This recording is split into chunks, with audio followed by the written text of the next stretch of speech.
Alright, David Harry here, and in this video I'm going to show you how to put together this 4TB external SSD. Now this operates on either USB4 at 40 gigabits per second or over Thunderbolt 3 and 4. Now for this video I'm using two separate components here. One of them is an enclosure, this is by Acasis or Acasis, and then the other one is the actual NVMe SSD drive, which is from Western Digital. So what I'm going to do is go through like quite a lot of detail here with this video. It's not just going to be about the building and putting together of this drive. It's also going to be things to do with formatting and then also some speed tests. Now the video will have chapters in it, so just feel free to skip through at your leisure and just watch the bits that you want. And the computer that I'm going to be using for testing this drive on is going to be a MacBook Pro M1 Max. And if you do find the video useful as it's playing through, a thumbs up would be great and a sub to the channel would be absolutely fantastic. And for anybody interested in putting one of these drives together, there will be Amazon links in the video description below for all the stuff used in the video. Okay, so to start off with then, I am just going to run through the contents of both of these boxes. So as far as the first box and its contents are concerned, this is the one for the SSD. And of course, what I'm using here is the Western Digital Black SN850X, and this one is the 4TB version. Now of course you can use different drives within the same range as this one, but if you choose to do that, just make sure that you get the ones that do not have the pre-applied heatsink built into them. And the reason why is because the ones with the heat sinks on will not fit inside this enclosure. Also, there are a number of other drives that you could use which are compatible with this case, and again, if you choose to use any of those, just make sure that you do not use anything that has a heatsink built in. Once again, they will not fit inside this enclosure. And then the other thing inside this particular box is just this Western Digital warranty. And then moving on to the second box and its contents, and this is obviously for the enclosure itself. Now this is by Acasis or Acasis, I'm not entirely sure how that's pronounced, and as we can see on the box here, it says 40 gigabits per second USB4. Now just something really quick here about USB4 and Thunderbolt. As far as USB4 and Thunderbolts 3 and 4 are concerned, they both operate at the exact same speeds as far as data transfer is concerned, which is 40 gigabits per second. Now as far as those data protocols for transferring data are concerned, that basically makes USB4, Thunderbolt 3 and Thunderbolt 4 identical. The only real differences between the two Thunderbolt standards and USB4 are effectively just video protocols, which obviously don't come into like the equation here with an enclosure designed for SSD use. Now inside the box we have got the enclosure itself. We've also got a Thunderbolt 3 cable here, so obviously supplied with a Thunderbolt cable, even though it says USB4, because USB4 and those two Thunderbolt standards of 3 and 4 are interchangeable as far as data is concerned. We also have a little like enclosure manual here. Just assume for the sake of this video that I'm the manual. And then we've got two thermal pads here. One of them is 1mm thick, the other one is 0.5mm thick. And then we have got these two rubber stoppers here which are designed to hold the SSD in place inside the enclosure, because of course this particular system is toolless, which means that you don't require any extra tools whatsoever, not even a screwdriver, in order to put this one together. Anyways, I will go into a little bit more detail about some of this stuff here as I go through the build process, so on with the build process. So the first thing that I'm going to do now is to open up the enclosure so I can put in the SSD. Now, if you have never done anything like this before, do not worry. This is very straightforward and really simple to do. So what we need to do is have a look at this end of the enclosure. And as we will see here, it says open, and it's got an arrow pointing at this little lip here. So if I just turn this around, if I get my thumb under the lip there and then push up, it will open the lid up here. So watch this. So push up and there we go. The lid opens up. Then if I just look at it from the side here, I can just lift the lid right out. It'll pop out like that, and then we can see the inside of the enclosure. And then inside the enclosure, we can clearly see this slot here. And all we do, we just slot in the SSD into there. So let me just show you. So I'm just going to get the SSD here, and it will only go in one way, so don't worry about which way you try to put it in. So I'm just going to put it in the wrong way here, and of course it doesn't fit that way. So let me put it round the right way, and then we just push it in, and it'll kind of hold itself into place here. So let me just push that in further. Now, as you can see, that's held in place, and it's kind of on like a little bit of an angle like that. So just leave the drive like that for now, because what we're going to use is one of those little rubber stoppers to connect to the end of the drive to then seat it inside the rest of the enclosure. Okay, so this is one of those little rubber stoppers that comes with the enclosure, and hopefully we should be able to see there's a groove in it. Now that groove actually just slides into the little notch on the end of the SSD. So let me show you that. Okay, so as we can see there is the notch or the cutout on the end of the SSD. And as we will see now, that groove on the end of the little rubber stopper just conveniently slips into that notch there. And then if you have a look inside there's a hole on the motherboard inside the case. So what happens is we push this all down, and then that rubber stopper will slip inside that hole there, and then it will seat itself and lock the SSD into place. So the next thing that I'm going to do is to apply one of the thermal pads to the SSD. So effectively what we're going to do here is to create a thermal connection between the SSD and the enclosure. So what happens is once the thermal pad is connected to the SSD, it will then help to transfer heat from the SSD to the enclosure. And just bear in mind, all SSDs create heat. Some of them create a lot more heat than others, and so we really do need to be able to get that heat away from the SSD, and that is the point of the thermal pad. So what happens is the thermal pad just helps to transfer the heat away from the SSD to the lid of the enclosure, and then the lid of the enclosure is connected to the rest of the enclosure, therefore just basically making the entire enclosure into a heat sink, which is really cool in this particular design. Anyways, what I've already done here, I've tried to use both of these pads, the 1mm and the 1/2mm, both at the same time, and what happens is the case doesn't close over properly. So that basically is telling me that all we do need is the 1mm pad here. Now, of course, if you're using a different drive, you just need to experiment a little bit to see if you just need the 1mm or the 1/2mm on its own. And the way you will get to know that is when you close the lid over, you will feel a little bit of force as you close the lid. So that should let you know whether the 1mm, the 1/2mm, or both of them are required. Okay, so with that very boring but technically important information out of the way with, what I'm going to do here is just quickly explain what I'm about to do with this thermal pad, because it is unlikely I'll be able to talk as I'm doing this because I'm going to have to concentrate. So what it is, on each side of these thermal pads, we have got these plastic protective layers. So if I just pull one away here, we should be able to see that layer coming away there. So what I'm going to do is pull that layer away, and then I will place the thermal pad on top of the SSD and just basically try and get it all lined up with the SSD as best as possible. Then once that's done, I will then remove the other protective layer off the thermal pad, and then in that instance the entire thermal pad is completely exposed, and then it is ready for us to put the lid back on the SSD. So let me do this without any talking so I don't mess it up.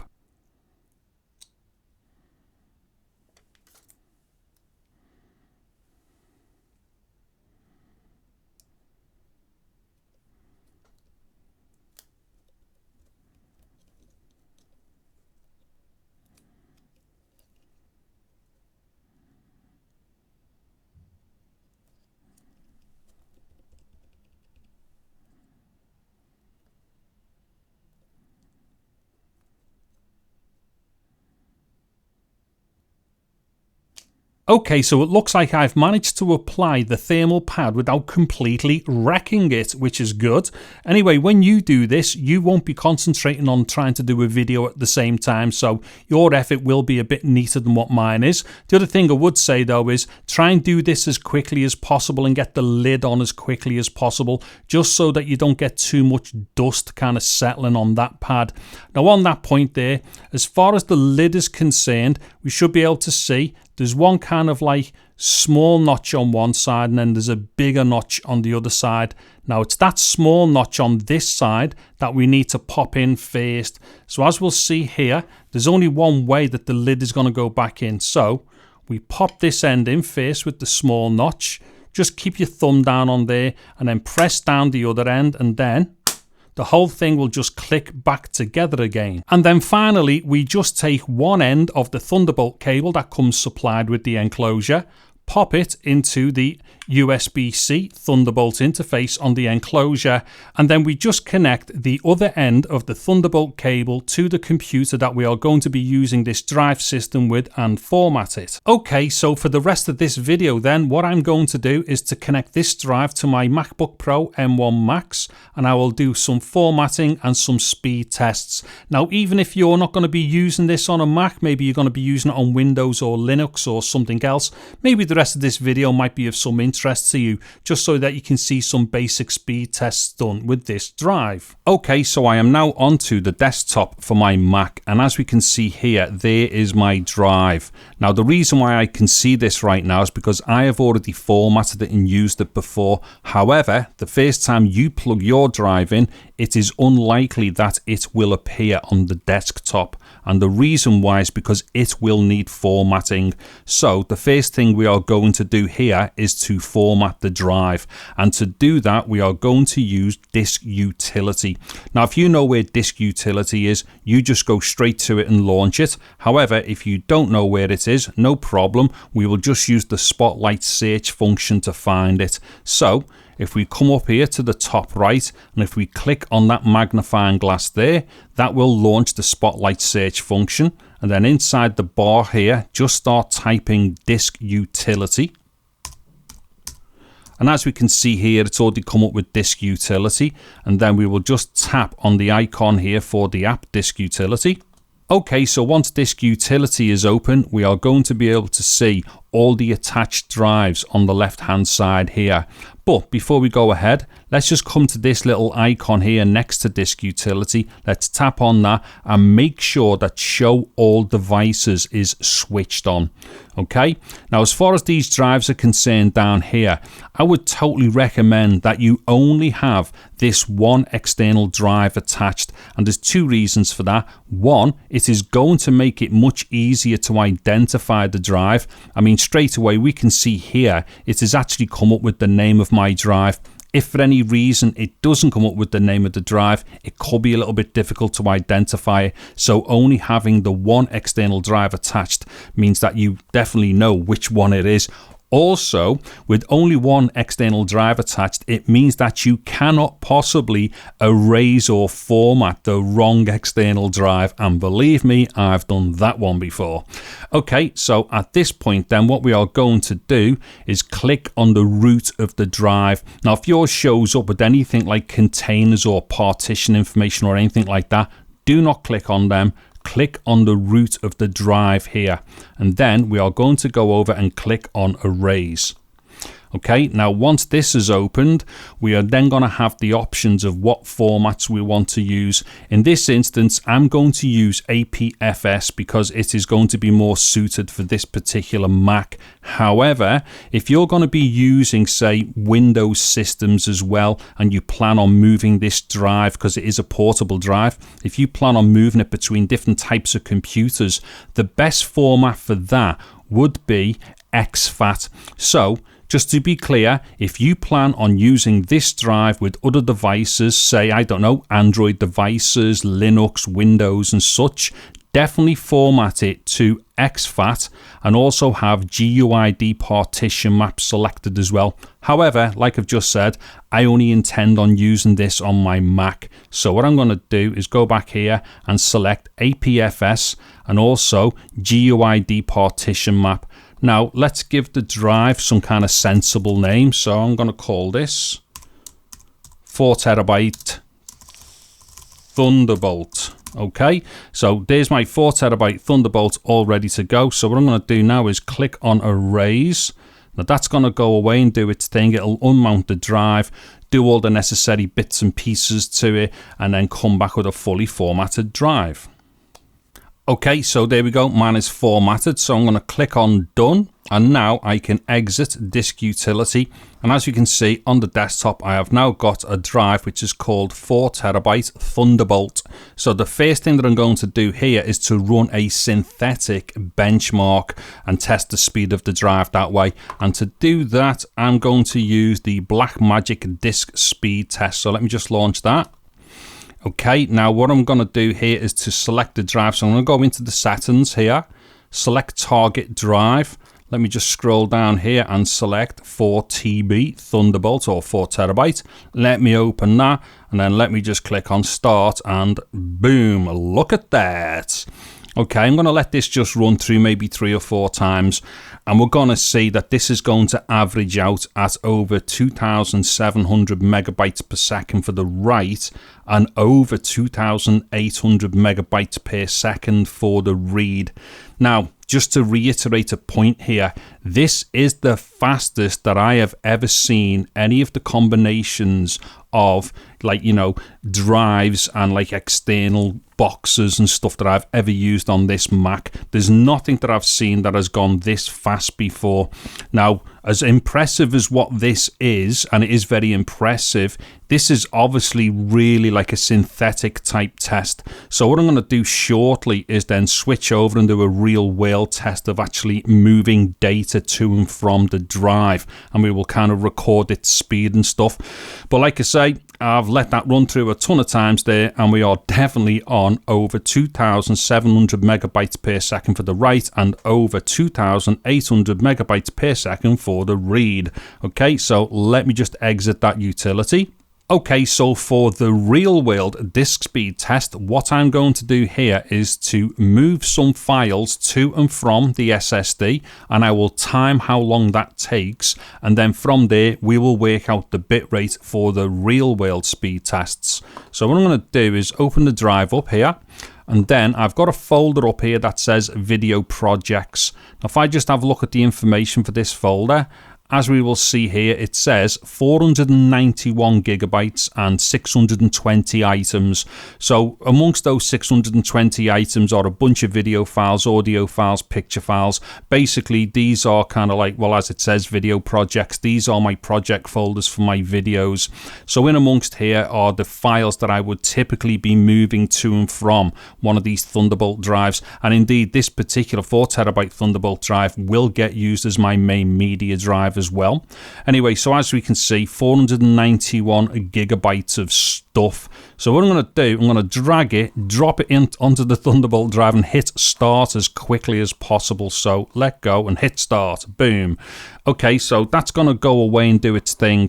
Now, as we can see here, it's saying about 3 minutes, and we can clearly see that, you know, that speed is actually really fast there. However, what I'm going to do now is just speed through this, and let's get the timing of how long it has taken to put the file or the folder onto the 4TB Thunderbolt. And don't forget, what we are doing here is measuring the write speed of the Thunderbolt drive.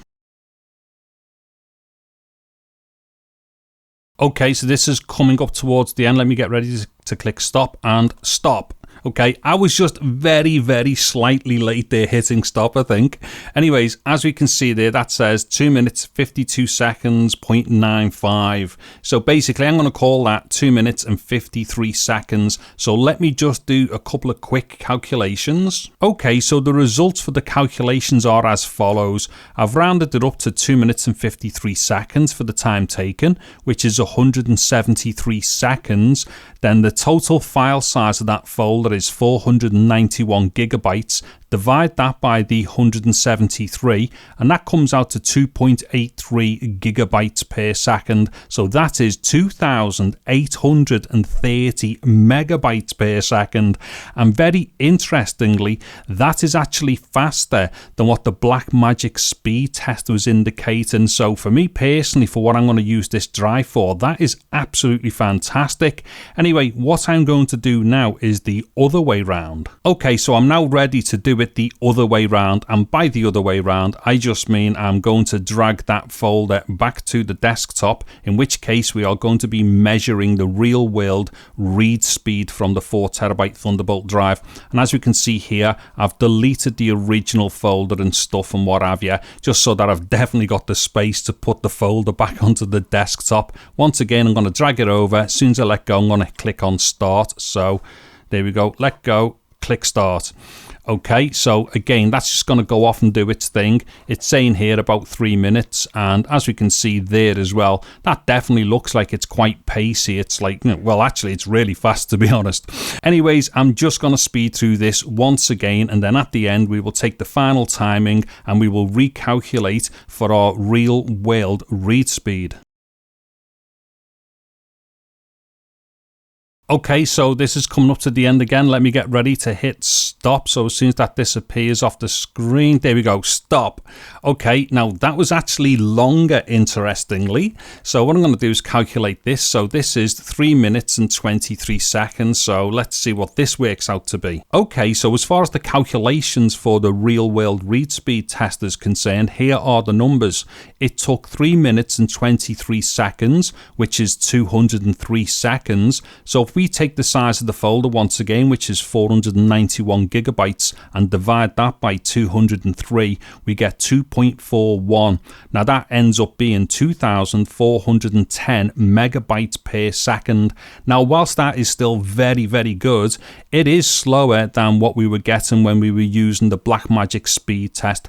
Now, at this point, I'm not going to try and hazard a guess what's going on there. I've got a feeling that that is actually something to do with the Mac and how it's handling the data when it writes back. However, as far as the write speed is concerned, that was fantastic. That was 2,850, and for me personally, because I do a lot of video capture and that is what I'm going to be using this drive for, that speed is just way beyond anything that I'm ever likely to do.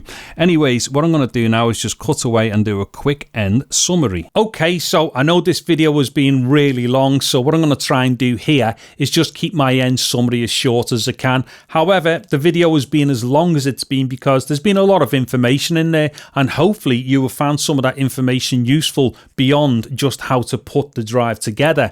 Anyways, like I've said, this is a very, very fast drive as far as the Mac is concerned, but I have tested this on a Windows computer. Now you have to remember here, this is essentially a USB drive as well as being Thunderbolt, and although it is USB4, it is backwards compatible. So I've actually tested this on the front sockets on an old Dell Optiplex. Now those Dell Optiplexes are like 10 years old, and I believe they're USB 2 on the front. So I used a USB-A to USB-C cable to connect the drive to the Dell Optiplex, and it was working at proper USB 2 speeds. I've obviously tried it also on USB 3 and such, and variations of USB-C on Windows, and it works perfectly and is very fast. The only thing I can't really tell you is the kind of like maximum speeds over Windows, and that's only because the types of Windows systems that I'm using are maybe not using the best USB-C interfaces, but nonetheless, the drive is fully compatible with all kinds of USB formats. Anyways, if there's anything else that I've forgotten to say in this video, which is probably unlikely, I will put that in the video description below. But nonetheless, you can get all of this stuff anyway from links that I'm going to have in the video description. So if you're after any of it, tons of links and stuff in the video description. And if you've liked the video and found it informative anyway, then a thumbs up would be great, and a sub to the channel would be super awesome. I'm David Harry. Thank you very much for watching this video. Take care and goodbye now.